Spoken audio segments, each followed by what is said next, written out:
Hello everyone, কি অবস্থা সবার? সবাই কেমন আছো? আশা করি সবাই খুব ভালো আছো। আমাদের এবার ঈদের প্ল্যান ছিল রাঙামাটি, চট্টগ্রাম শহর আর বান্দরবনে ঘোরার। তো আমাদের প্ল্যানের প্রথম দিন ছিল রাঙামাটিতে, আর আমরা রাঙামাটিতে চলে এসেছি প্রথম দিন। তো আজকের ব্লগটা রাঙামাটি নিয়েই, আমরা কোথায় কোথায় ঘুরেছি, কি করেছি সারাদিন, এটা নিয়েই আজকের ব্লগ। ইউজুয়ালি রাঙামাটিতে আসলে কাপ্তাই নদীর যে স্পটগুলো আছে সেগুলো ঘুরে দেখতে হয় ট্রলার দিয়ে, আর বোটম্যানরাই সেগুলো ঘুরে ঘুরে দেখায়।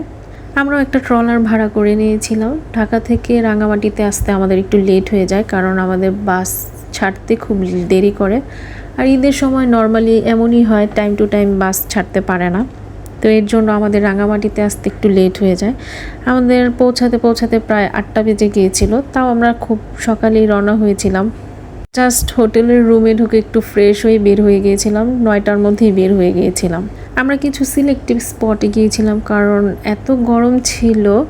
প্রথমে আমরা গিয়েছিলাম ঝুলন্ত ব্রিজ, আর ঝুলন্ত ব্রিজের উপরে যে উঠতে হয় সেখানে গিয়ে এতটা টায়ার্ড হয়ে গিয়েছিলাম, আর এত গরমের মধ্যে টায়ার্ড হয়ে যাওয়াটা একটু স্বাভাবিক। তো এর জন্য আর বেশি স্পটগুলোতে ঘুরতে যেতে পারি নাই।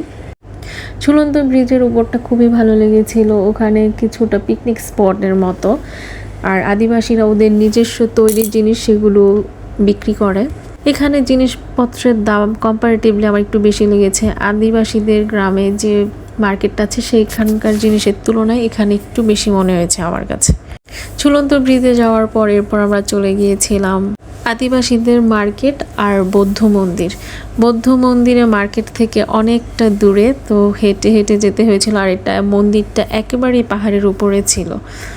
আমি তো লিটারেলি এত টায়ার্ড হয়ে গিয়েছিলাম। আর বৃষ্টি হওয়ার কারণে মাটিগুলো একটু নরম ছিল, স্লিপ কাটছিল একটু পরপর। অমিত তো একবার ওর পা স্লিপ কেটে গিয়েছিল, খুবই ভয় পেয়ে গিয়েছিলাম। যাই হোক, তারপরও সাবধানে উঠলাম, যেহেতু মনেই করেছি একবার যে মন্দিরে যাব, তো ওঠা তো উচিতই। এরপর গেলাম, আর মন্দিরটা এতটা সুন্দর, পাহাড়ের উপর মূর্তিটা খুবই সুন্দর লাগছিল দেখতে। আর পাহাড়ের উপরে কাঁঠাল গাছগুলোর উপর এত কাঁঠাল ধরেছে, এমন অবস্থায় যে কাঁঠাল পেকে পড়ে যাচ্ছে, কেউ নিচ্ছেও না কাঁঠালগুলো। তারপর পাহাড়ের ওই মন্দির থেকে নেমে মার্কেটের এখানে এসে ডাব খেলাম। আর এখানকার ডাবগুলো এত মজা, অনেক জল ডাবের ভিতর, আর ডাবের শ্বাসের কথা কি বলবো, খুবই ভালো লাগছিল খেতে। প্রথমে ভেবেছিলাম একটা ডাব পুরাটা আমি শেষ করতে পারবো না, তবে এতটা তৃষ্ণা লেগেছিল যে আমি পুরা ডাবটাই শেষ করে ফেলেছিলাম। এরপর এই মন্দির থেকে বের হয়ে আমরা গেলাম সুবলং ঝর্ণাতে। সুবলং ঝর্ণার জায়গাটা খুবই সুন্দর, যদিও ঝর্ণাতে তেমন কোনো জল ছিল না, অতটা জল ছিল না, অল্প জল ছিল। আমি জলে ভিজি নাই, অমিত ভিজেছিল, ওখানে স্নান করেছিল। আমি জাস্ট একটু পা ভিজিয়েছিলাম। সুবলং ঝর্ণাতে ঢোকার সময় আমাদের টিকিট কাটতে হয়েছিল। টিকিটের প্রাইস ছিল 20 টাকা। ভেবেছিলাম ঝর্ণার জল আরও বেশি হবে, যেহেতু বৃষ্টি হচ্ছিল প্রতিদিনই, কিন্তু তুলনামূলক খুব কমই জল ছিল। যদিও আমরা যেদিন রাঙ্গামাটিতে যাই সেদিন খুব রোদ ছিল।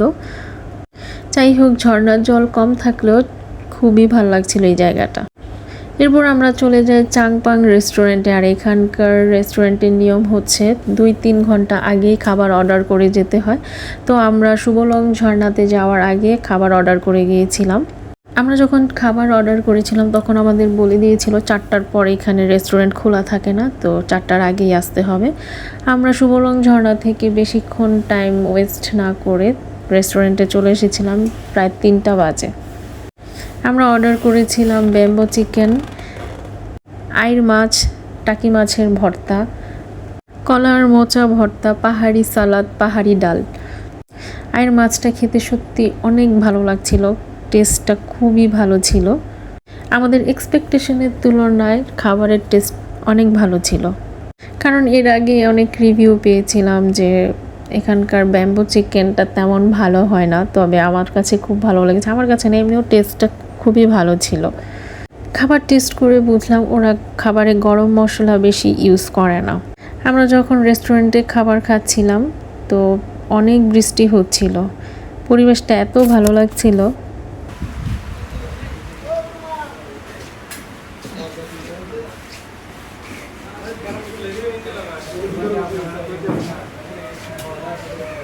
বৃষ্টি হওয়াতে পুরো জায়গাটা একদম শান্ত হয়েছিল আর বাতাস ছিল খুব। এমনিতেও নদীতে খুব বাতাস ছিল যখন ট্রলারে করে স্পটগুলোতে ঘুরছিলাম। আর বৃষ্টি হওয়ার পর তো আরও অনেক শান্ত পরিবেশ হয়ে গিয়েছিল, আর এই পরিবেশে খাওয়া দাওয়া করে অন্যরকম ফিল হচ্ছিল। রাঙামাটিতে আনারস খুব ভালো হয়, তবে আনারস আমি টেস্ট করি নাই। আমার কাছে আনারস খেতে ততটা ভালো লাগে না, এর জন্য আনারস খাইনি। অমিত আমাকে অনেকবার বলেছিল আনারস খাওয়ার জন্য, কিন্তু আমি খাইনি।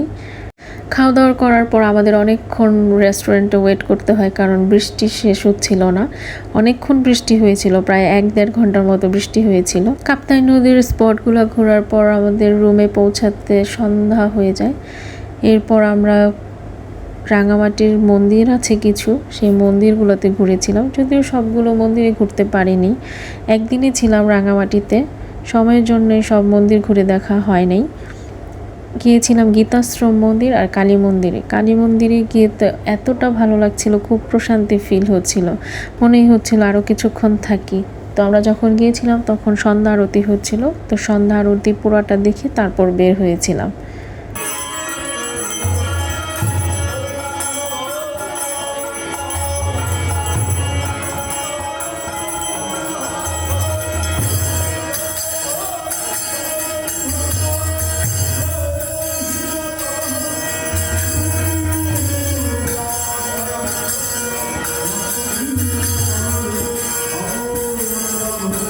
সন্ধ্যা আরতি দেখে মন্দির থেকে বের হতে অনেকটা লেট হয়ে যায়, 8টার মতো বেজে গিয়েছিল। তো তারপরে রাঙামাটি শহীদ মিনারের ওই জায়গাটাতে গিয়েছিলাম।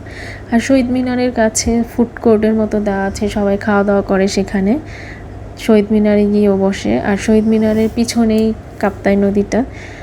শহীদ মিনারের এই জায়গাটায় বসতে আমার কাছে খুবই ভালো লাগছিল। আর একটা ঝালমুড়ি খেয়েছিলাম, ঝালমুড়িটা এত টেস্টফুল।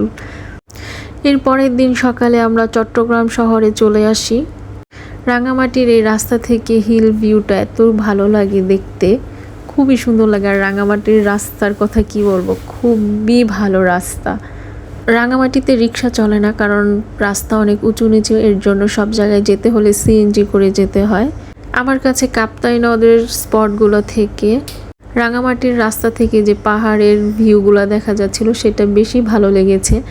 আমার মনে হচ্ছিল আরও একটা দিন রাঙামাটিতে থেকে গেলে ভালো লাগতো। অনেক সুন্দর লেগেছে আমার কাছে রাঙামাটির শহরটা। যদিও রাঙামাটি একদিনেই ঘুরে সব কিছু দেখে শেষ করে ফেলা যায়, কারণ খুবই ছোট্ট একটা জায়গা, চারিদিকে শুধু পাহাড় আর সবুজ আর সবুজ। এই তো ছিল আমাদের রাঙামাটির blog. Thank you for watching. Next blog is coming. Tata.